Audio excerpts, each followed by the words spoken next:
अस्सलाम वालेकुम। इससे पहले वाली वीडियो में हमने राइटिंग प्रोसेस को समझा था और उसके स्टेप्स को इंट्रोड्यूस किया था और प्री राइटिंग जो फर्स्ट स्टेप है उसको स्टडी आउट किया था, समझने की कोशिश की थी। The second step in the writing process is drafting. अब ड्राफ्टिंग होता क्या है? Drafting is the stage of writing process in which you put all of your pre writing work. Pre writing work कौन सा? जो हमने आइडिया जनरल सब्जेक्ट जो है वो चूज़ किया था, ब्रेनस्टॉर्म करके उसको एक आइडिया की शेप ली थी और फिर उसको हमने क्या किया था, फर्निश करके उसकी एक आउटलाइन बनाई थी। उस प्री राइटिंग वर्क को हम सेंटेंसेस और पैराग्राफ की शक्ल में लिखेंगे। ये होता है हमारा ड्राफ्ट, और ड्राफ्ट हमारा टेक्स्ट ऑन द पेपर होता है। Next is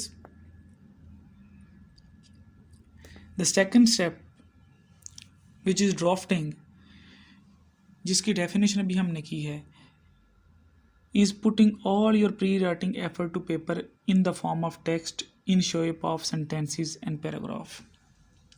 जैसा कि हमने ये पढ़ा है कि प्री राइटिंग वर्क को सेंटेंसेस और पैराग्राफ की फॉर्म में हम ड्राफ्ट पे लिखते हैं, पेपर पे लिखते हैं। But wait, remember these few things while drafting your first text document। जब भी आपने एक ड्राफ्ट बनाना है तो कुछ चीज़ों का ध्यान रखना है। सबसे पहली चीज़ क्या है? Start with the body paragraph. हमेशा बॉडी पैराग्राफ्स को पहले लिखें। मोस्टली हम क्या करते हैं, इंट्रोडक्शन लिखते हैं।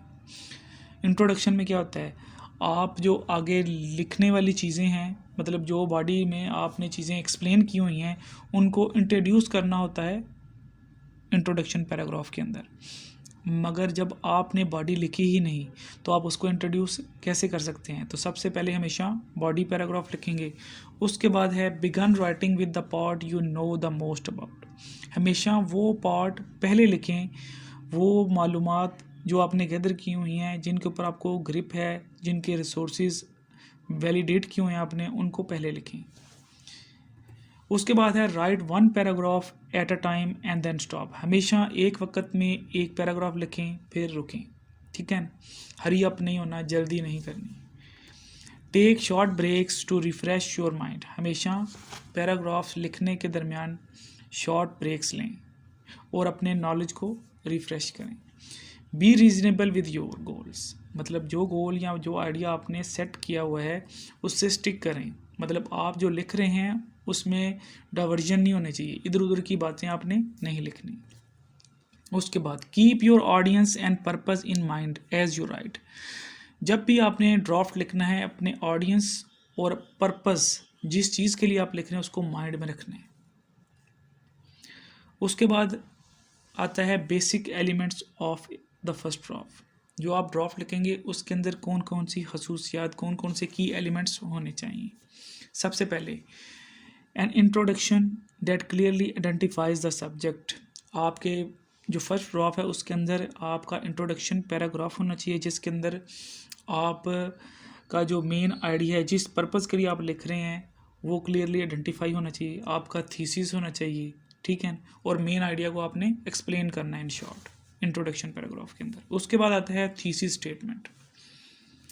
आपके जो फर्स्ट ड्राफ्ट होगा उसके अंदर आपने थीसिस स्टेटमेंट को भी लिखना है। थीसिस स्टेटमेंट होती क्या है? That presents the main claim of entire piece of writing.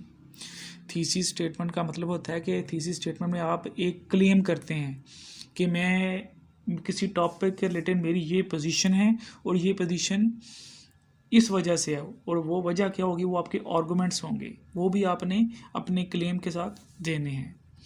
उसके बाद आता है topic sentences in each paragraph. आपके हर पैराग्राफ के अंदर एक टॉपिक सेंटेंस होगा, मतलब वो पैराग्राफ किस चीज़ के रिलेटेड है, ठीक है ना, जो उस पैराग्राफ के मेन पॉइंट्स को बयान करेगा, ठीक है ना। उसके बाद आता है supporting sentences in each paragraph. अब टॉपिक सेंटेंस को सपोर्ट करने के लिए आपने सपोर्टिंग सेंटेंसेस भी हर पैराग्राफ के अंदर लिखने हैं। जिस तरह आप अपने क्लेम को सपोर्ट करने के लिए आर्गूमेंट्स होते हैं, इसी तरह टॉपिक सेंटेंस को सपोर्टिंग करने के लिए या सपोर्ट देने के लिए सपोर्टिंग सेंटेंसेस होते हैं।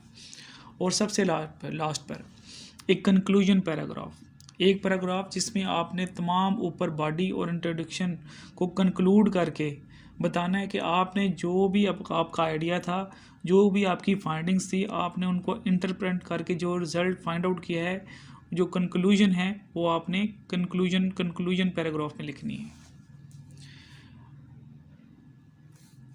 उसके बाद आता है जी राइटिंग प्रोसेस के 2 स्टेप्स हैं, revision and editing. After writing the first draft it does not mean it does not have anomalies. इसका मतलब एनोमलीज का मतलब होता है इसके अंदर एरर्स एंड ग्रामेटिकल मिस्टेक्स। तो अगर आपने ड्राफ्ट लिख लिया है तो उनके अंदर आपने एरर्स और ग्रामेटिकल मिस्टेक्स और अगर स्ट्रक्चरल मिस्टेक्स हैं तो उनको आइडेंटिफाई करना है। In order to further furnish your draft it is revised and edited before final draft is written. जब भी आपने फाइनल ड्राफ्ट लिखना है उससे पहले आपने अपने टेक्स्ट को रिवीजन और एडिटिंग के प्रोसेस से गुजारना है।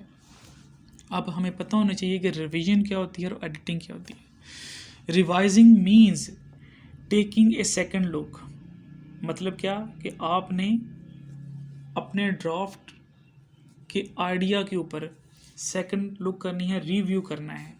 You might cut, add, move और चेंज इन्फॉर्मेशन। जो आपने इन्फॉर्मेशन गैदर की हुई है उसमें से गैर ज़रूरी इन्फॉर्मेशन निकालनी भी है, अगर चेंज करनी है, मॉडिफाई करनी, वो भी करनी है। In order to make your idea clear, ताकि आपका जो आइडिया है वो मज़ीद क्लियर हो। क्लियर किसके लिए करना है? अपने ऑडियंस के लिए।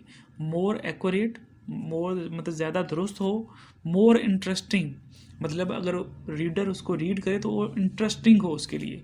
एंड मोर कन्विंसिंग, मतलब जब वो उसको रीड आउट करे तो जो आपकी पोजीशन है वो उससे कन्विंस भी हो सके। उसके बाद है editing. Editing means taking a second look. अब यहाँ पर क्या कर रहे हैं, हम अपने आइडिया के ऊपर सेकंड लुक आ रहे हैं, मगर वो जो आइडिया, उसके लिए आपने जो इन्फॉर्मेशन गैदर की है उसको तो आपने टेक्स्ट की फॉर्म में एक्सप्रेस भी तो किया है। अब आपने जब एक्सप्रेस किया है तो एक्सप्रेस करने के अंदर भी मिस्टेक्स हो सकती हैं, तो उसके लिए क्या करते हैं, ऐड एंड चेंज वर्ड्स। आपने जो वर्डिंग यूज़ की है एक्सप्रेस करने के लिए उसके अंदर अगर कोई मिस्टेक्स हैं तो उनको फिक्स भी करना है, और प्रॉब्लम्स को किसके अंदर, ग्रामर, पंक्चुएशन, सेंटेंस स्ट्रक्चर के अंदर जो मिस्टेक्स हैं उनको भी ठीक करना है। इसके बाद जो लास्ट स्टेप है राइटिंग प्रोसेस का वो है पब्लिशिंग। अब पब्लिशिंग होता क्या है? पब्लिशिंग इज़ द एक्टिविटी, एक एक्टिविटी है ऑफ मेकिंग योर फाइनलाइज, मतलब जो आपने राइटिंग प्रोसेस के पहले प्री राइटिंग, रिवीजन और एडिटिंग, ये जो प्रोसेस फॉलो किया है, उसके बाद जो आपके पास फाइनल पीस आया है, जो पॉलिश्ड हुआ, जो आपके पास फाइनल डॉक्यूमेंट होगा, उसको हमने क्या करना है, अवेलेबल करना है। किसके लिए? पब्लिक। जिसके लिए आप लिख रहे हैं उसको वो अवेलेबल भी होना चाहिए। अब वो अवेलेबल सेल भी कर सकते हैं या फ्री ऑफ चार्ज भी होता है, ठीक है।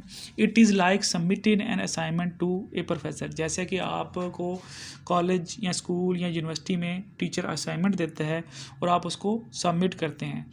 यहाँ स्टूडेंट, फाइनल ईयर्स के जो स्टूडेंट होते हैं वो रिसर्च पेपर लिखते हैं और उसे किसी जर्नल में भेजते हैं, वो एक्सेप्ट होता है तो वो पब्लिश हो जाता है, मतलब उनका जो वर्क है वो रिकग्नाइज्ड होता है।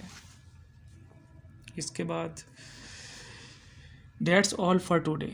I hope you have understood the writing process and steps involved in writing process from pre-writing to publishing. If you still have any question, अगर आपके माइंड में फिर भी कोई क्वेश्चन है, write below in the comment section. खुदा हाफिज़।